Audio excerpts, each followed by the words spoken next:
Assalamualaikum warahmatullahi wabarakatuh. Ketemu lagi saudaraku weton Senin ya, dimanapun Anda berada. Kajian materi kali ini tentang kenapa weton Senin itu kok pendendam.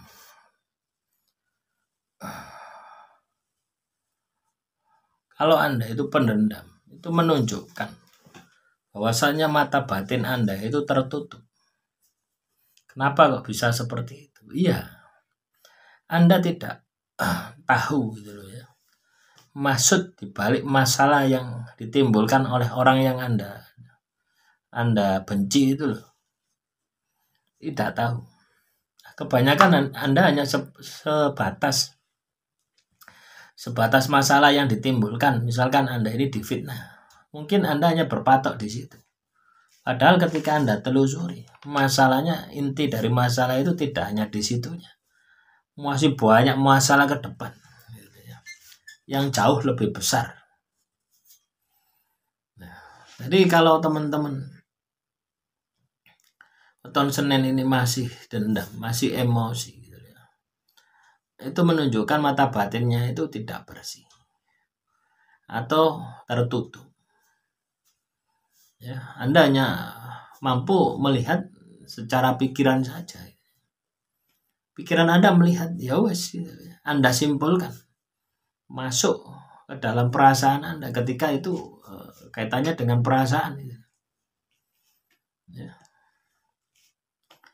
Nah, sehingga ini akan berakibat ya, teman-teman weton Senin ini juga akan sulit untuk bisa lepas dari masalah tadi, untuk bisa melupakan, untuk bisa lepas, untuk bisa melupakan, untuk bisa keluar dari masalah tadi. Ini akan sulit.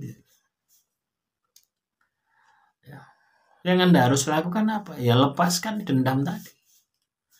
Ya. Anda cari tahu di balik masalah Anda itu sebenarnya itu banyak rentetan. Banyak episode-episode yang tidak bisa Anda lihat. Karena apa? Dendamnya keburu muncul. Emosinya keburu muncul.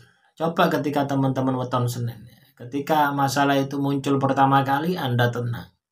Anda bisa kontrol diri, kontrol emosi, kontrol kebencian, kontrol dendam Anda. Maka Anda akan mendapatkan pencerahan yang sangat luar biasa. Itulah teman-teman weton Senin. Jadi masalah itu mahal sebenarnya ya.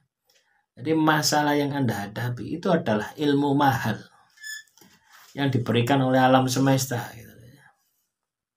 Yang mau tidak mau Anda harus hadapi, yang mau tidak mau Anda harus jalani.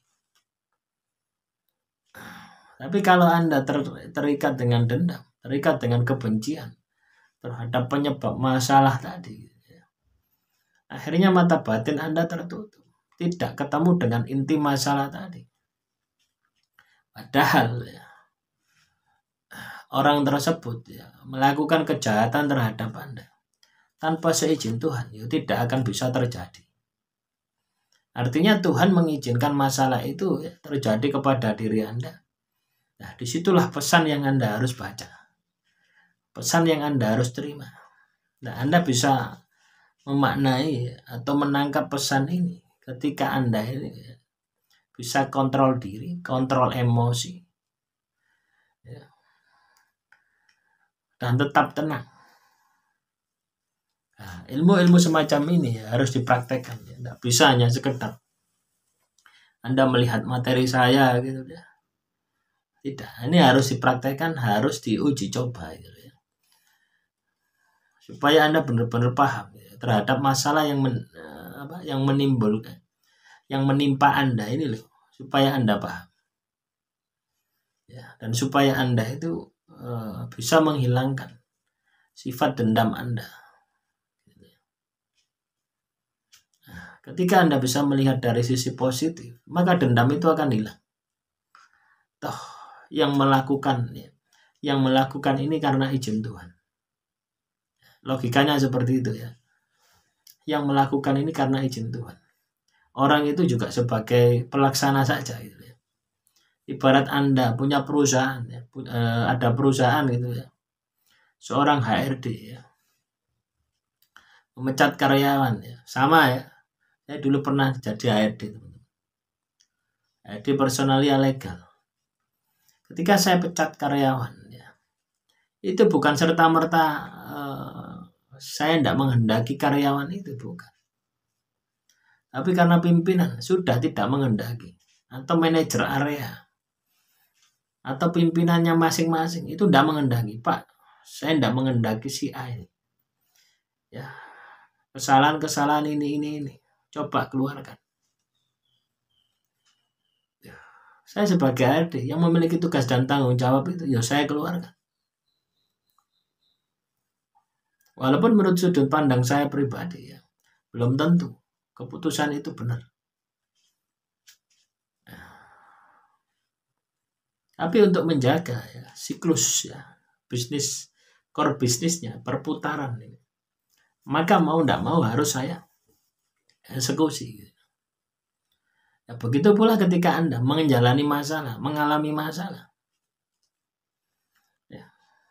Nah, ini jauh, ya, ini melihat lebih dalam lagi. Tapi ketika teman-teman weton Senin bisa melihat seperti ini, ya, maka saya tidak akan ada dendam, tidak akan ada kebencian. Karena semua itu semua yang menggerakkan Tuhan. Ya. Dan Anda harus menikmati, Anda harus menjalani sampai itu selesai, gitu, ya. Nah, demikian yang bisa saya sampaikan. Kurang lebihnya saya mohon maaf. Assalamualaikum warahmatullahi wabarakatuh.